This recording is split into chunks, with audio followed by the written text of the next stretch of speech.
Welcome to the really useful podcast from makeuseof.com. I'm Christian Corley, and joining me this week is Gavin Phillips. Hey, Gavin. Hey, Christian. How you doing? I'm good. Obviously we just started talking, and we do this on Skype usually until the day arrives when we're actually all in the same room, which might happen. You never know. But most important, pertinent to what I was going to say, is Skype tells me that we haven't spoken for 3 months, and I don't think that's correct. I don't know. It must have been quite a long time since we recorded a podcast together, and then we had the break in the middle of the year. So it could have been that long. It could be 3 months. It could be, yeah. Wow. So it's, because it's 1st of July today, isn't it? Yeah, the 1st of July. So, and we restarted this run. We started this new run on the beginning of June. So, yeah, it could have been. It could have been end of April or beginning of May, couldn't it? So, yeah, it could have been 3 months. Great Scott. Well, there you go. In this week's really useful podcast, we're going to be looking at changes to how YouTube does video recommendations. We're also going to be checking out Amazon Prime Day 2019. And then we'll be giving you some tips about TikTok. What is it? What's it do? What's it for? How can you find out what motherboard you have if you're planning to upgrade and want to be sure that what you add to your system is compatible? And how can you know if you're on a 64-bit or a 32-bit version of Windows? The most important thing, I think, with the news is probably Amazon Prime Day, but I think this new feature of YouTube's on improving what you see is pretty important. I have a pair of, I have 3 children. 2 are twins. They've just turned 8, and we have a YouTube app on the TV. And although I encourage them to watch things like Colin Firth and Maddie Moat, things that might be more educational. Although, of course, I suppose the jury's out in some respects with Colin Firth, because it just does tend to turn into a party of sorts. They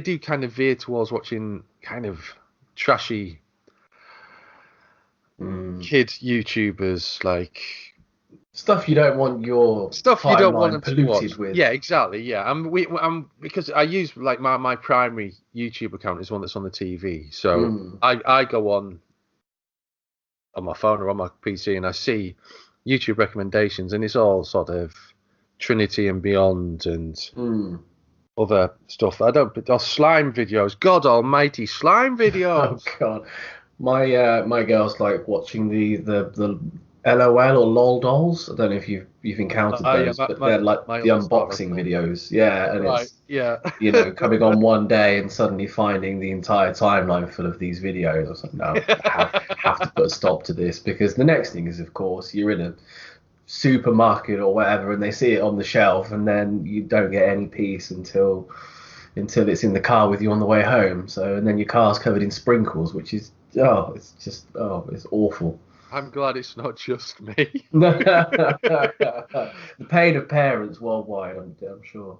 Yeah. So YouTube has announced that it is doing more to put you in the driver's seat, it quotes, to help viewers find new interests and passions, and that you, dear listener, are the one true expert able to do that. So you can now stop certain channels being recommended.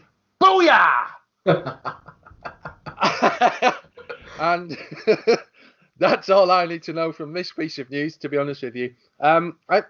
You basically just click the 3-dot menu next to the video and select Don't Recommend Channel. And, that's it. You're done. I'm gathering you're as excited about this as I am, perhaps, Gavin? Yeah, I am. Yeah, I think also for when you do watch a video about maybe a controversial topic because you want to understand a little bit more, but you don't then want every single video after it ever to be suggested to you, and that definitely seems to happen, doesn't it? So being able to watch one video, understand it, shut it off, that's perfect. I really like that. Yeah, I like this as well. That's good. We'll move on. So check that out. It should be on all YouTube accounts by now. I'm going to be exercising my right to cancel some channels later on today. Amazon Prime 2019 is coming. It will last 48 hours. That's 2 days. It will hit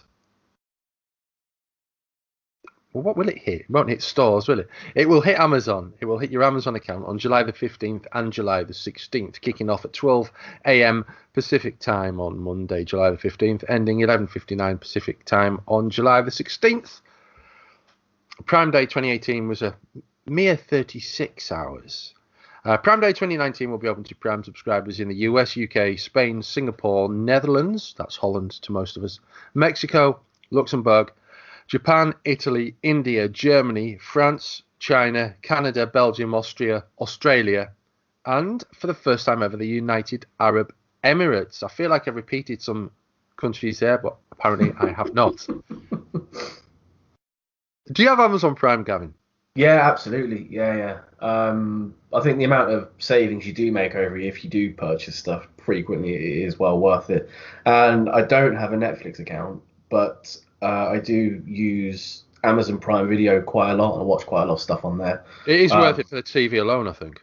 Yeah, I think it has caught up a lot with Netflix in recent years. Some of the stuff on there is questionable, but I think some of the stuff on Netflix is questionable as well. So yeah, it's swings and roundabouts. But the added bonus, of cheap or free next day delivery makes it a big plus. I do wonder. I'm just going off on a tangent there. I do wonder about the quality of the TV on Amazon. I wonder how some of the shows actually get on there. Feeling charitably that I could produce material that's superior to some of the shows that are on Amazon Prime. Well, absolutely. It's one of those ones like as soon as you click away from the top tier of programming and you get into sort of the underside of what's on there, you find some really like dreadfully produced stuff. It's the stuff that's padding it out and letting them say we've got 12,000 films or whatever, and it's like, well, maybe only like 200 of those are actually worth watching, if you want to keep your sanity. Yeah, it's a funny thing. I mean, the whole, the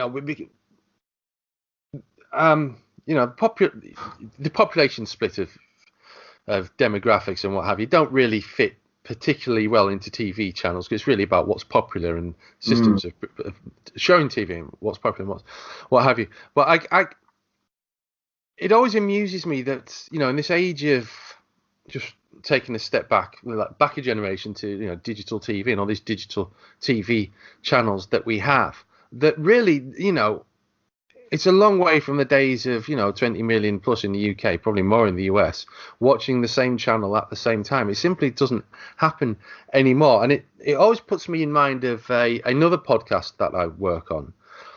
At one stage was doing really, really well. It was getting about 2,000 listens per week, which was more than some shows broadcast in the UK on TV actually get.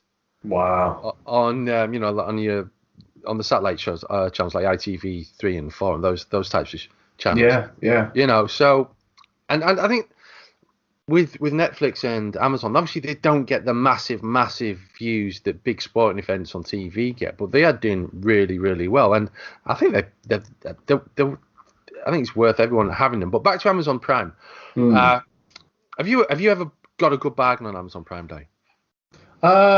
Computer hardware, definitely. I always have various bits of hardware and stuff in my wish list and stuff. So if I see that it's gone down by what I think I want to pay for it realistically, try and snap it up. I've got a lot of board games and books in there and stuff as well, and they don't seem to get the same level of discount on Prime Day. It does seem to focus more on, hardware and consumer goods and jewelry, all that sort of stuff. So, but I think definitely there's a lot of stuff on there. With the lightning deals, you can find maybe it's always things you're not quite expecting you might want, and then you suddenly see, oh god, that's got 67% off or whatever, and you think, yeah, I do want that for 67% less than it was advertised for.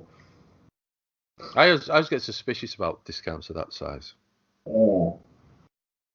I mean, if they can afford to make it that much cheaper now, why isn't it that much cheaper all the time? Well, what sort of a hit are they taking here? Or is it just that there is no hit? Exactly. Please. Exactly. Yeah. Exactly. Yeah. So yeah, I can't really think of anything significant I bought on Amazon Prime Day other than a Fire Stick, I think. A fire stick. Oh, a fire Yeah, stick. Yeah. yeah. So not a stick that was on fire, because I mean, how are they going to transport that to you? Well, the light is at the front door. Yeah.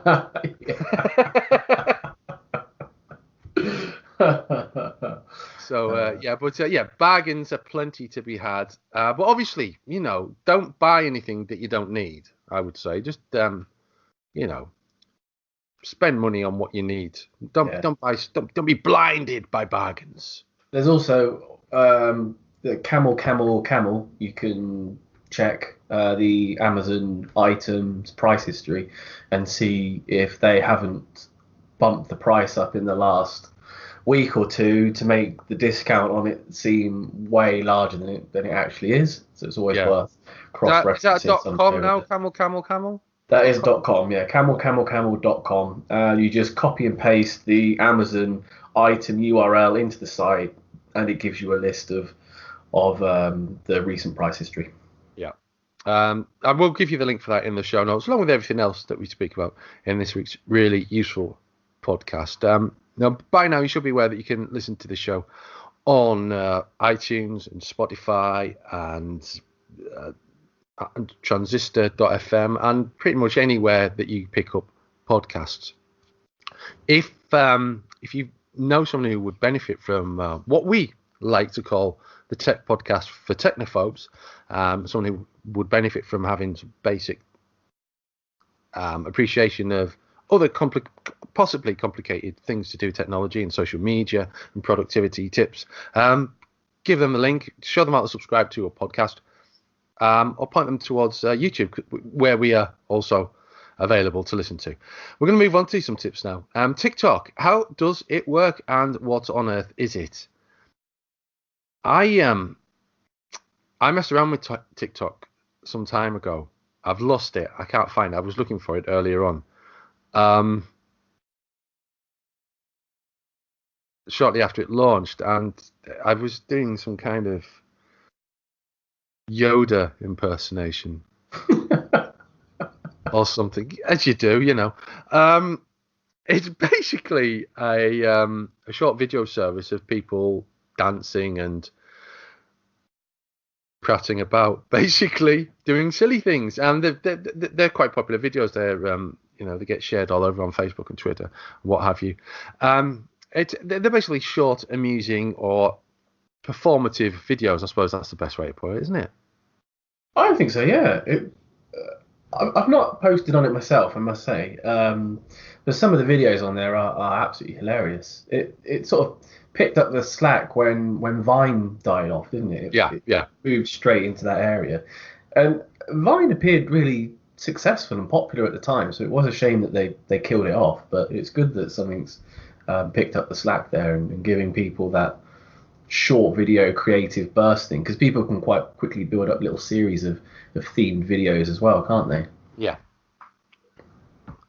So it's it's fun, and it's very popular with sort of school age children and students, from what I can see. So TikTok is an app, and you install it on your device, and then you do you choose what you want to do. You hit it. It has filters, and it's remarkable in its simplicity, and that's pretty much it. It's entertaining. It's fun. You can follow people. You can create your own TikToks, and it's probably,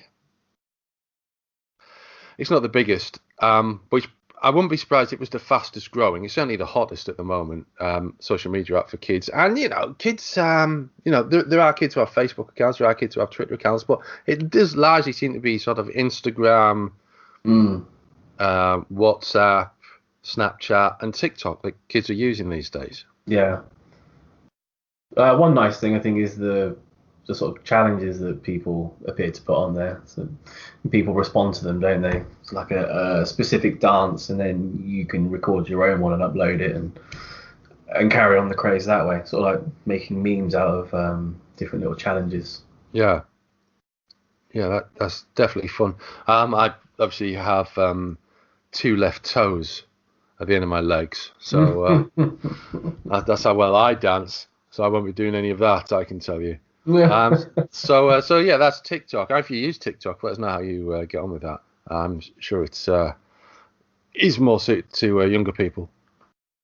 Not entirely sure what our audience is. I'm assuming it's mostly not younger people, though. But hello to you, dear audience. Okay, what sort of motherboard do you have? This is kind of largely aimed towards desktop PC users, although there is some use for laptop users as well. But basically, if you're planning to upgrade something, it might be just a new hard drive or a new optical disk drive into your PC, because they're kind of the basic, the most easy additions to make. It might be memory, it might be a new CPU, whatever. You need to know what type of motherboard your system is using, and there are various ways of doing this. There's a great article that's been put together by one of our really useful podcast hosts, Megan Ellis, which explains how to find out what kind of motherboard you have.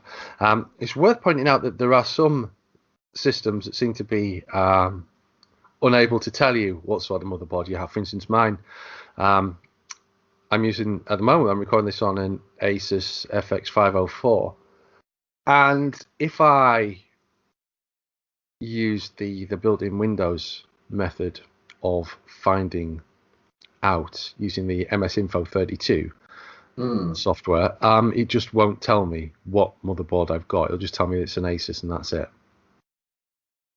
Oh, that's interesting. So it doesn't give you separate information for the system model or the baseband or anything? The base, I think it's the baseband version, it'll tell you, but the baseboard manufacturer will tell you, but the system model and the system manufacturer will tell you, but the system model it won't tell you. Oh, it's strange. I wonder why that is. Yeah. And I think when Megan wrote that article, I think she was having the same problem with her own, which is also an Asus. So I think it's an Asus thing. Okay. There must be a reason behind it then. Yeah. So I know I sent her the image that she's used in the article is from my computer. I've just realised. Right. Okay.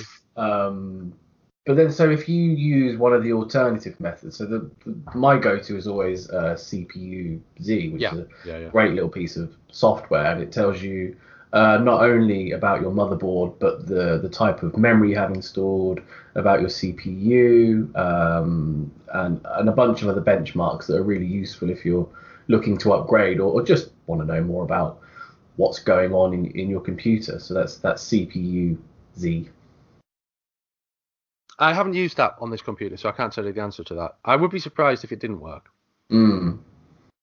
I've used it in the past. It's been really reliable and helps out with, for benchmarking in particular in the past. So, I'd be really surprised if that didn't work. Bellac's another one I've used as well. Although I get a bit annoyed by just how much information Bellac gives you and how long it can take sometimes. It's sometimes, even on current PCs, it seems to take longer than it really should. Okay. I feel. Yeah, I've not used it for a long time. I mean, the other one I've used is Piriform Speccy. That gives you a lot of information as well, including kind of your operating temperatures and everything in between. So that's quite a handy one. Okay, cool. So yeah, I mean that's basically 3 or 4 tools we mentioned there for you to find out what motherboard you have. The easiest way is to use, and this is for if you're using a Windows system, is to hit the Windows button, type MS Info 32 and press enter, and that will bring up the Microsoft System Information Overview. And which will quickly tell you what you've got. Yeah, baseboard manufacturer mine, Asus Tech Computer. Oh no, it's actually wrong. It's the baseboard model it doesn't show. It's not the system model. It does show the system model. It's baseboard model it doesn't show. And baseboard name is baseboard. So that's so helpful. Yeah, totally. Yeah. There's a very good chance, unless you're using an Asus, that your motherboard will reveal a bit more information. And it is useful, whether you're upgrading or not. Like Gavin says, it is useful to know what you've actually got in your box. Because it's knowing what motherboard you've got can help you with troubleshooting problems. Simple as that. Yeah, I couldn't agree more. It's always good to know what's actually going on in there. It's like you said, especially if you have an unexpected problem or you need to describe a problem to someone, say over the phone, then they'll know what they're dealing with as well, and you'll be more articulate about describing the issue. So it is well worthwhile. Yeah. Okay, let's move on to so that's slightly related. Do you have 32-bit or 64-bit Windows, and how do you tell? Gavin, you wrote this, so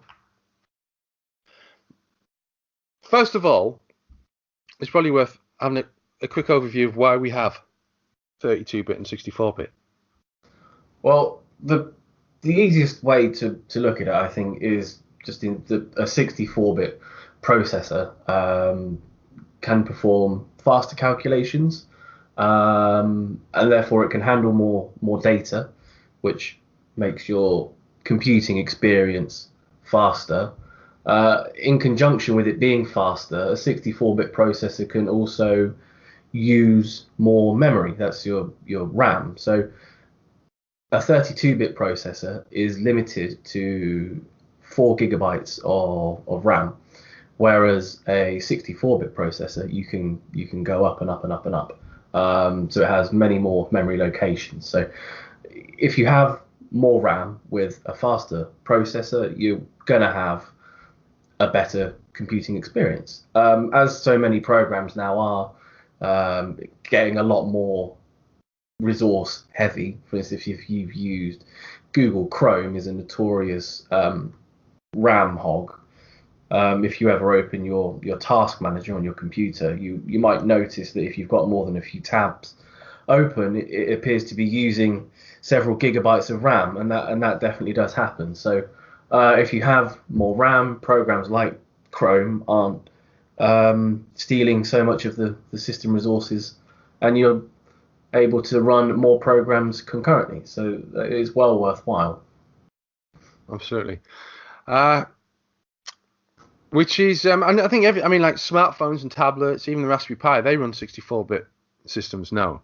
It's at this moment, it's like everything's moving off 32-bit. There's Linux distributions are moving away from 32-bit. Some are maintaining 32-bit, but some of them, like Ubuntu, are moving away from 32-bit and producing only 64-bit. It does appear we're sort of definitely at the crossroads now, where, like you said, a lot of programs are giving up.